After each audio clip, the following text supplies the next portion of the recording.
everyone. My name is Pauline Leaning. I'm the chair of the Prevention of Senior Abuse Network, Simcoe County.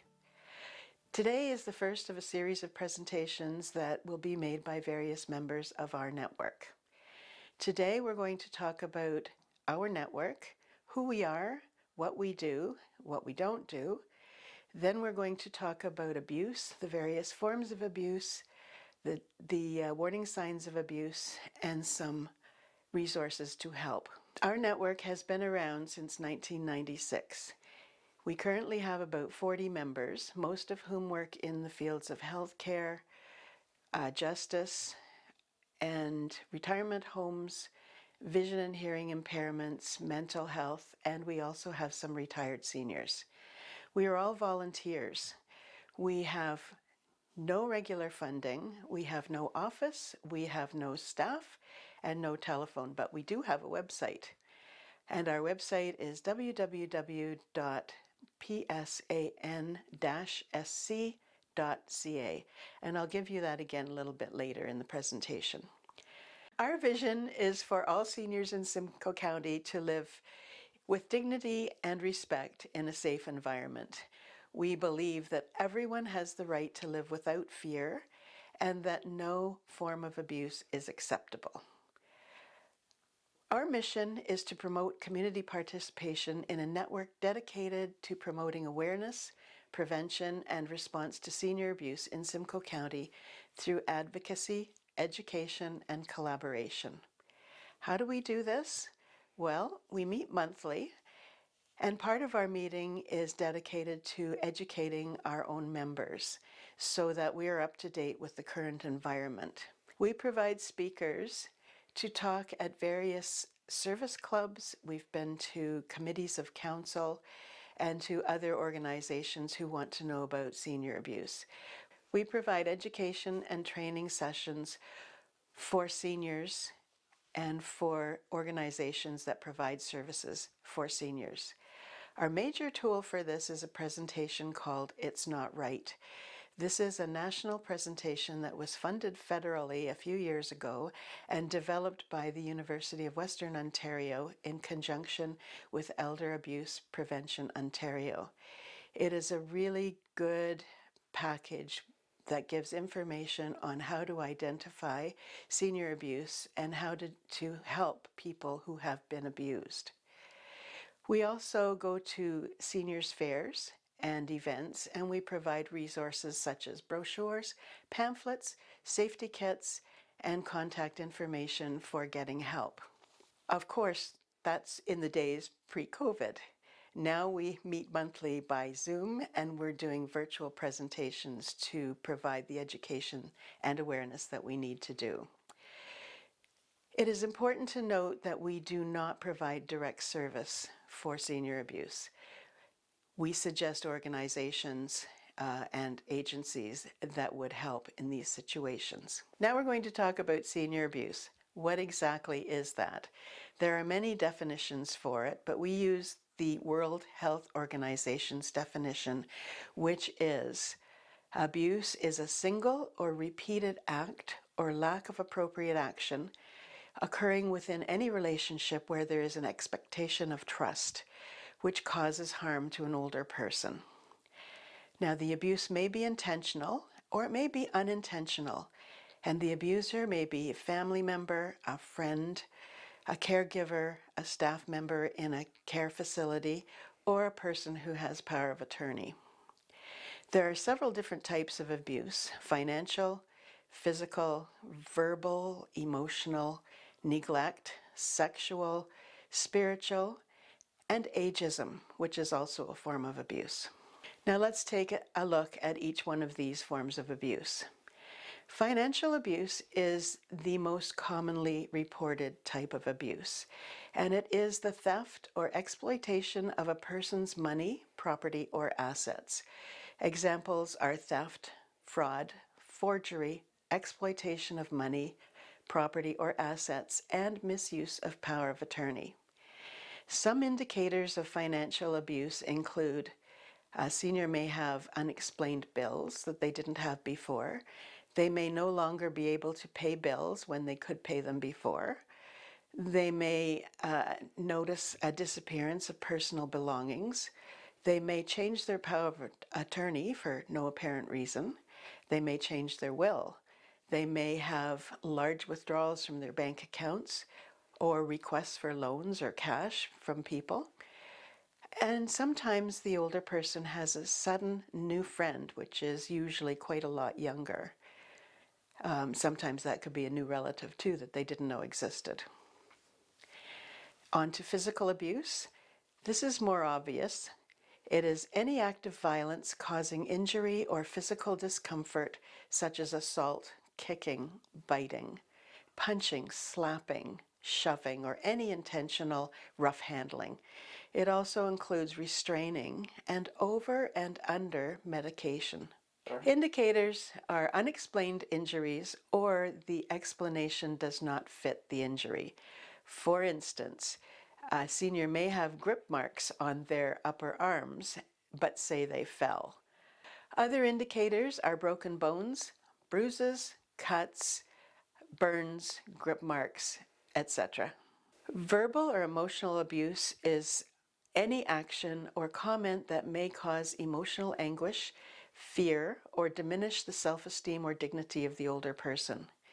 Examples are name-calling, hurtful language, swearing at the older person, ignoring the older person, isolating or shunning the older person, words or actions that put a person down, not considering the older person's feelings or wishes, treating the older person like a child, and not respecting the older person's belongings or pets, and denying access to their grandchildren. Indicators include depression, withdrawal, being tearful, low self-esteem, and having no visitors or phone calls. Neglect can be divided into 3 types: active neglect, passive neglect, and self-neglect. Active neglect is the intentional failure of a caregiver to fulfill his or her responsibilities. Passive neglect is the unintentional failure of a caregiver to fulfill his or her responsibilities. This may be the result of caregiver burnout, and they may not realize what they're doing is abusive. This happens much more frequently during COVID when people's stress levels are very, very high. Self-neglect happens when the senior does not provide for his or her needs. And some of the indicators of neglect are leaving the older person in an unsafe place, having no food, lack of hygiene, no medication, malnutrition, dehydration, withholding care, and medical attention. Sexual abuse is any non-consensual touching or behavior of a sexual nature. Indicators include pain, bruising, bleeding in genital area, urinary tract infections, fear of the abuser. Now, it may seem odd that seniors are subjected to sexual abuse, but it is much more common than you might think.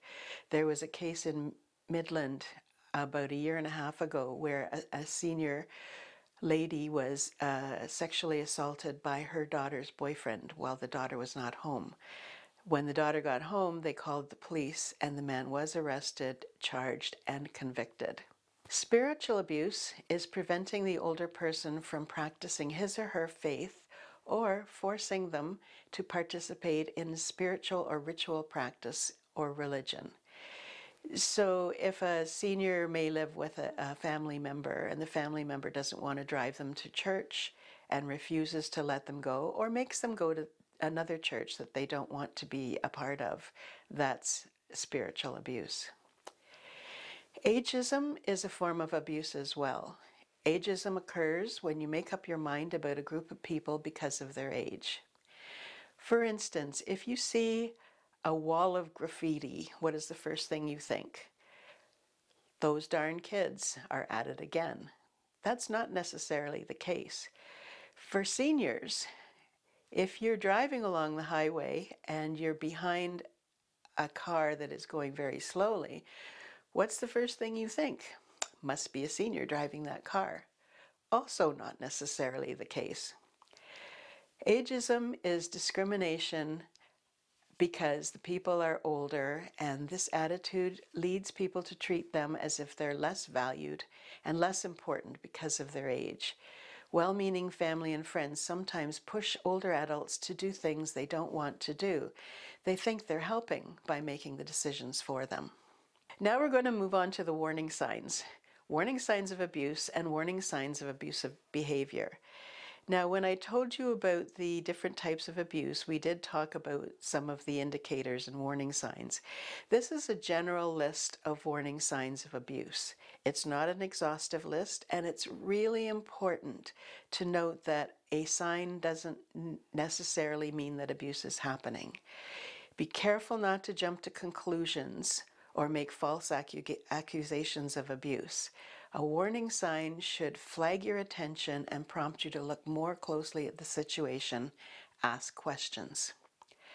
So here's the list. Signs of neglect, such as no food, being left alone for long periods of time, not having the necessary glasses or hearing aids, unexplained or inadequately explained injuries such as bruises, broken bones, bite marks, depression, somebody's fearful, they're withdrawing, phone, utilities cut off, unpaid bills, things disappearing from the home.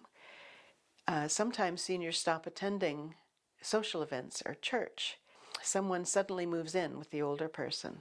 Warning signs of abusive behavior. How do you know if someone is an abuser or may be an abuser? Abusive behavior is controlling. It's an imbalance of power.